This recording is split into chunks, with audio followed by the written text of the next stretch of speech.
So in this video we'll be basically covering a little bit into bacteria, a little bit into a theory, and also explain what I think is a potential thing which could happen in the event that artificial intelligence basically learns how to hack things in regards to how effective I think it will be or could be. So it's more of a theory video than proper sciencey or reality as a whole. So some things may turn out to be false, some things may turn out to be true. So let's get into it anyway. So I'm going to explain to you quickly what the Red Queen dynamic or Red Queen effect basically means. It basically means, in layman's terms, you have both a predator and a prey, or host and parasites, which co-evolve to basically deal with each other. So, as a simple example, when you get antibodies from a doctor or a GP, you basically find over a time period, whether it's 5 years or however long it takes, over a certain time period these antibodies stop working because they get used in more and more patients. So then obviously the bacteria, the virus, whatever you call all these sort of things, then starts to basically evolve to be immune to it. So then you have to obviously find other antibodies or some other way to cure it as a whole. So that is kind of a similar perspective in regards to the Red Queen effect as a whole. So in regards to internet security regarding artificial intelligence, some people are now concerned in regards to the idea that if we have artificial intelligence which can in theory hack a system, hack a software, that itself could potentially mean we have a AI versus AI system. In a sense, you have a good AI and you have a bad AI basically fighting for, trying to hack into a computer of some kind. Now, it's an interesting sort of idea, but one of the things you have to consider, even if we're going to say this could be true, let's just make it simple like this. So let's just say that some artificial intelligence system of some kind has basically the knowledge of, say, 10% of all the hacking firms in the world. Just make it simple, 10%. So that means, in theory, if that is the case, we have in theory a 1 in 10 chance this thing could in theory hack someone's computer. Even if we're going to say 1 in 10 is the chances, if you do have an antivirus of some kind, that could then bring it down to, say, 1%, 2% chance. You also have to consider as well, a lot of the viruses and other things for these sort of things are designed for Windows. So if you are using Linux, it's highly unlikely that thing will take effect, or if you're using Apple or some other operating system. You can also consider, even if you are using Windows, if you actually know what you're doing regarding computers, it does become a lot harder to get your system hacked or destroyed. So let's use a simple example. So I think most of us already know this idea, but when you get an email with a lot of smileys, a lot of sort of things that sound spammy, most of us have a sense to realise not to click that, because if we click that, it could be something we don't want or something that's going to damage our computer. That's why we generally don't do it. So that itself is a simple example of how you can potentially protect yourself. And even with someone, for example purposes, let's make it simple. Let's just say you decide for some reason to buy a software made by artificial intelligence, and for some reason it's hacked. It doesn't matter why, but it's just hacked for some reason. So if you then decide to install it, does that then mean your computer is completely destroyed, or they're going to take away your computer, or make you pay money to get it back? That could happen, but that could have happened before artificial intelligence happened.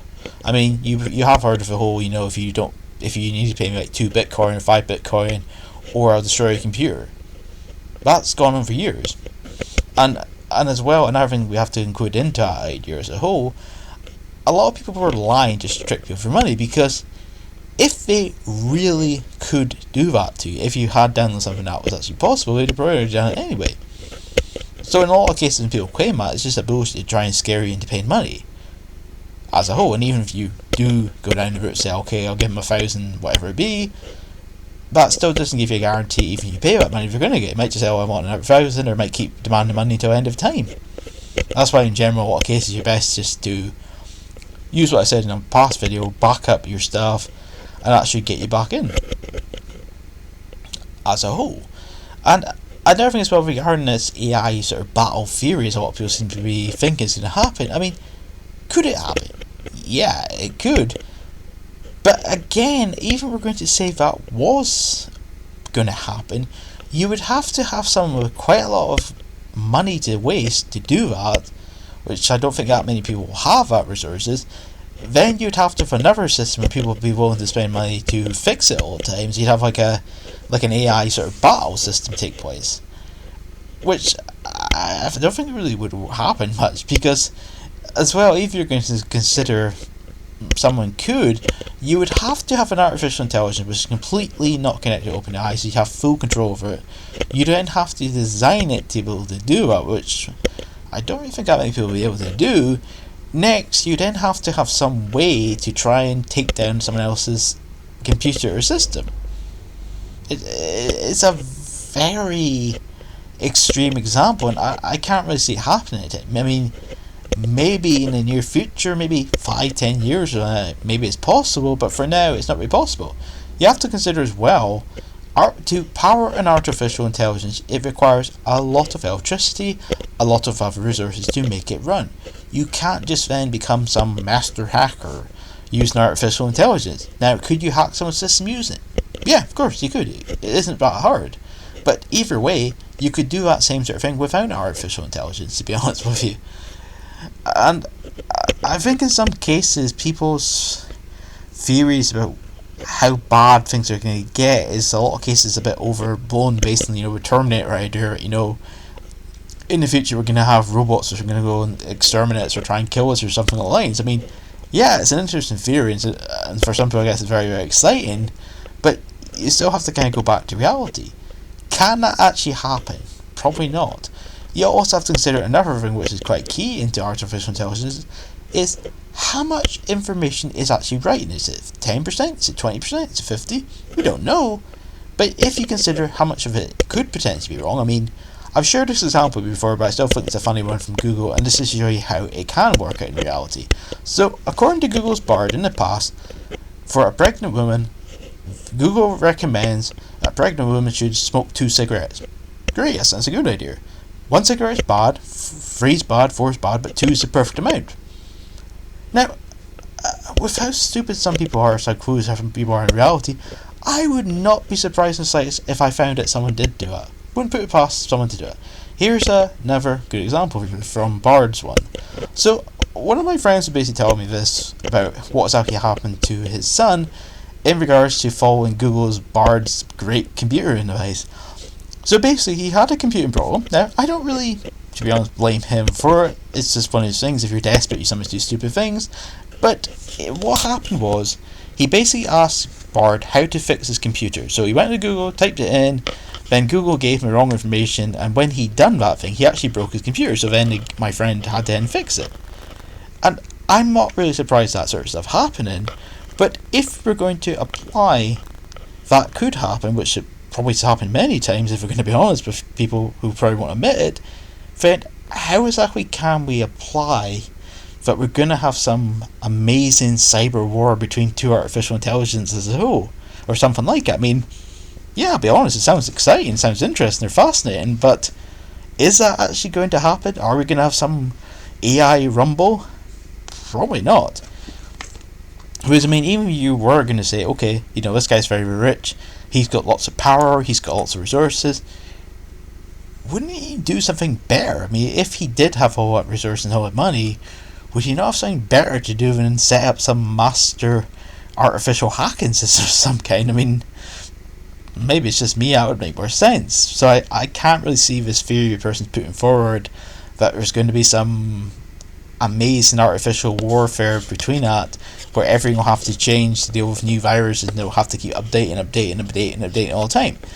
You have to consider as well, hacking has always been updated. It's not a case of, it stopped when artificial intelligence came across. Things are always changing for what exactly does work and doesn't work. You also have to consider as well, which is quite a key thing, is antiviruses, whether you like them or not, it doesn't really matter, they're all updating all the time. So make it simple. Let's just say today there's a new virus called, make it simple, call it Appleman. There's a new virus we call Appleman. Appleman is a new virus. When the antiviruses and security firms find out about it, they learn how to solve it quite quickly. Then that update is put into your system, whether you're using Maccabee or something else. It doesn't really matter too much what one you're using, but they will update it to make that not work anymore. People who are actually into internet security like me are aware that these things are happening all the time. Things are changing all the time. If something does become risky or dangerous, people will notify people. You have a giant community of volunteer, paid people who actually spend their whole life trying to fix antivirus problems or software in general problems, or simply viruses, worms, trojans, whatever you call things. There is a gigantic community of people who actually have fun doing it. I do myself, to be honest. I find it quite a lot of fun. So don't then get concerned about, you're going to have some artificial war between two artificial intelligences to try and hack your computer or something like that. I mean, could it happen? Yeah, but it could have happened beforehand. I mean, it kind of comes back to what you're doing. I mean, if you go online and you download, say, 100 softwares for 100 different websites, they all seem pretty dodgy. Is it surprising if your computer gets hacked or gets something you don't want installed? Probably not. This is why, in general, I always recommend, as much as possible, for people, if you don't know the site, you don't know the service, you're never recommended to download it on your main computer. If you have a dummy computer, which I've got a few of them, then install it on a dummy computer or install it in a virtual machine. If nothing goes wrong in your virtual machine, then hey, I'll try it.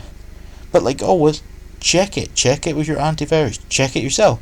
If anything seems weird, funny, strange, whatever you call it, then don't install it.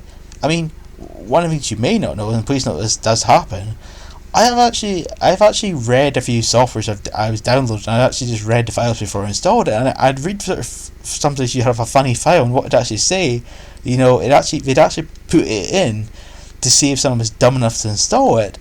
So I read the thing that said, read me, if you install a software, we will hack your system. So they'll even tell you in some cases, not always. So you can actually read it. The read document can actually be quite useful. It can tell you if this is obviously a hack thing or not. So you have many different ways to make sure your computer is secure. Some basics are, don't install things that seem weird or dodgy. If you don't know the business, you've got no clue if it's made by Sarah, Jim, or whoever. If you don't know who's made it, you've got no clue, then I wouldn't recommend it. I mean, if, for example, first you got a virtual machine, then hey, cool, go for it, have a good time, have fun, do what makes you happy. But if this is your main computer, then you should always take internet security serious. If you do that, you're much less likely to get a hacked computer or a hacked email address or hacked whatever. That's what you can do by just using basic security thinking. If it sounds weird or risky, don't install it. If it sounds safe, reasonable, it's made by a confident company, then install it. And you'll generally be safe. Now, things from confident companies can go downhill, of course, but you can still secure things. Anyway, hope it makes sense to you. I hope you have a good day, good week, and consider adopting antivirus. Thank you. Bye.